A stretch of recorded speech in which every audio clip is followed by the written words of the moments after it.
Government పోయింది. తర్వాత ఇక్కడ కవిత తెలంగాణ ఉద్యమం అడ్డం పెట్టుకుని వాళ్ళు ఏం చేశారో మనం చూసాం. లల్లూ ప్రసాద్ యాదవ్ గడ్డి స్కామ్లో ఏ విధంగా మీరు ఎక్కడైనా సరే ఒక స్కామ్ అనేది కనుక జరిగితే ప్రజలు యాక్సెప్ట్ చేయరు. ఒకటి ఆ పార్టీ అందరితో తుడిచిపెట్టుకుపోవటమే. ఇవాళ మీరు కనుక ఒకసారి కనుక చూస్తే కేంద్రంలో 72 మంది మంత్రులు ఉంటే ఏ ఒక్క మంత్రి మీద ఒక అవినీతి ఆరోపణ ఉండదండి. కారణం ఏంటంటే ప్రజలు కానీ ప్రభుత్వం కానీ ఒక సిస్టమ్ ని అలవాటు పడి ప్రజలు యాక్సెప్ట్ చేస్తున్న పరిస్థితి. ఇవాళ మీరు కనుక చూస్తే ఒకసారి మనం 19 నుంచి 24 వరకు కూడా అన్ని హాస్పిటల్ ఆరోగ్యశ్రీ ఎక్కడైతే ఇంప్లిమెంట్ చేశామో వాళ్ళ దగ్గరికి వెళ్ళి డేటా తీసుకోవాలి. ఏది లివర్ సిరోసిస్ వచ్చి ఎంతమంది చనిపోయారు, ఆ చనిపోయిన ఫ్యామిలీ ఎవరెవరు, వాళ్ళందరి ద్వారా మనం ఏం చేయాలంటే కూటమి చంద్రబాబు నాయుడు గారు కానీ లేకపోతే పవన్ కళ్యాణ్ గారు లేకపోతే ఎవరైతే లోకేష్ ఎవరైనా సరే ప్రభుత్వంలో సత్యకుమార్ గారు ఆరోగ్య మంత్రి గారు కాబట్టి నేను ఏమన్నాను వాళ్ళ డేటా తీసుకొని వాళ్ళ చేత వీళ్ళ మీద కేసులు పెట్టించాలి. ఫస్ట్ హత్యా ప్రయత్నం కేసు అనమాట. ఎందుకంటే ఇందాక వారు చెప్పినట్టుగా అది ఒక స్పిరిట్ తీసుకొచ్చేసి దాంట్లో కలర్ వేసేసి స్మెల్ కోసం ఒక మంచి సెంట్ లాంటిది పోసేసి ప్లాస్టిక్ డబ్బాల్లో పెట్టేసి క్యాప్ బిగించేసి అప్పటికప్పుడు పంపించేసి జనాల ప్రాణాలతో చెలగాడుతామంటే ఇదేమి మామూలుమైన విషయం కాదు. అందుకనే ఏదైతే అక్కడ ఉన్నారో వాళ్ళందరూ డేటా తీయాల్సి ఉంటుంది. ఇందాక నేను మీకు ఇందాక చెప్పిన తర్వాత మన తెలిసిన వాళ్ళు మన ఫ్రెండ్స్ ఇక్కడ అమెరికాలో కలిశారు. వీరభద్రం గారు అని ఆయన డైరెక్టర్. ఆయన అంటున్నాడు ఇదేదో పెద్ద సినిమా తీసుకోవడం మంచి స్టోరీ లాగా ఉంది అని అంటే ఆ పక్కన ఎలమంచి జగదీష్ గారు నేను తీస్తాను ఆ సినిమా అంటే నేను చెప్పి మీరు వెళ్ళి దానికి రైట్స్ ఎవరికి ఉంటాయంటే జగన్మోహన్ రెడ్డి ఇలాంటి స్కాముల మీద వెబ్ సిరీస్లు వచ్చాయి, అవి చాలా సక్సెస్ఫుల్. ఇది దానికి అది ఇంత ఆలోచన ఎంత అసలు ఏమిటండి అసలు అది మామూలు ఎవరికైనా ఆలోచనలు వద్దండి.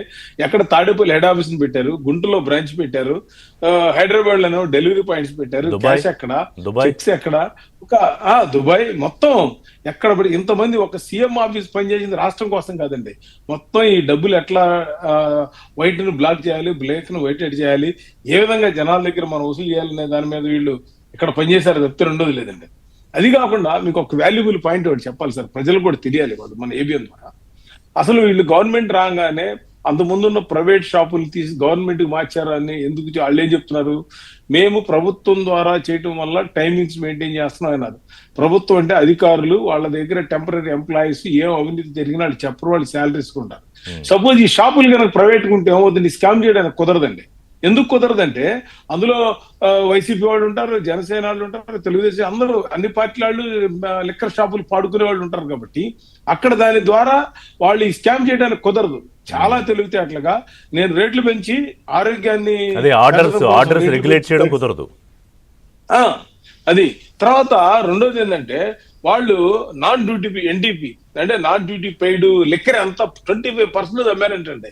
అంటే చూడండి, మనకి ఒక లిక్కర్ బాటిల్ క్వార్టర్ బాటిల్ దాని ఖరీదు 20 రూపాయలు అయితే దాని అమ్మేది 180 రూపాయలు. అందులో ఎంత డ్యూటీ గవర్నమెంట్ ఎగ్గొట్టిళ్ళు పోతుందో. అదేవిధంగా మరి లాజిస్టిక్స్ వాళ్ళు అంతకు ముందు ఒక కేసుకి వచ్చే ట్రాన్స్పోర్టేషన్ 20 రూపాయలు ఎంత ఉంటే దాన్ని 45 రూపాయలు చేశారు సార్. అది కూడా వాళ్ళు కావాలని ఒక్కొక్క కేసుకి 25 రూపాయలు ఎక్స్ట్రా డబ్బులు పెట్టుకున్నారంటే అది కూడా నాకు తెలిసి మిథున్ రెడ్డి గారి కంపెనీకే బినామీ కంపెనీ అంటే అది కూడా. సో మొత్తం ఓవరాల్ గా అంటే మీరు చెప్తుంటే నాగభూషణం గారు ఈ 5 ఏళ్లలో దాని మీద ఇంత నెంబర్ ఏదో పెట్టుకుని ఉండాలి ఖచ్చితంగా. 100% అండి. వాళ్ళు రీచ్ అవ్వాలి, మళ్ళీ ఎన్నికల నాటికి వెళ్ళేటప్పటికీ ఆ నెంబర్ రీచ్ అవ్వాలి. ఎస్ ఆ డబ్బులతో మనం ఓట్లు కొనాలి, ఆ డబ్బులతో మళ్ళీ ఒక 20 ఏళ్ళు ఈ రాష్ట్రాన్ని పరిపాలించాలి. ₹1 అభివృద్ధి చేయలేదని వాళ్ళే ఒప్పుకుంటున్నారు కదా. ఇవాళ డెవలప్మెంట్ లేకపోగా ఈ స్కాములు ఏంటండి బాబు, అసలు ప్రజల ప్రాణాలతో ఆడుకునేది. ఇవాళ చూడండి, రాష్ట్రంలో మనం మిగతా రాష్ట్రాలకి మనకి వాళ్ళ కాంపిటీషన్ లో ఉన్నాం.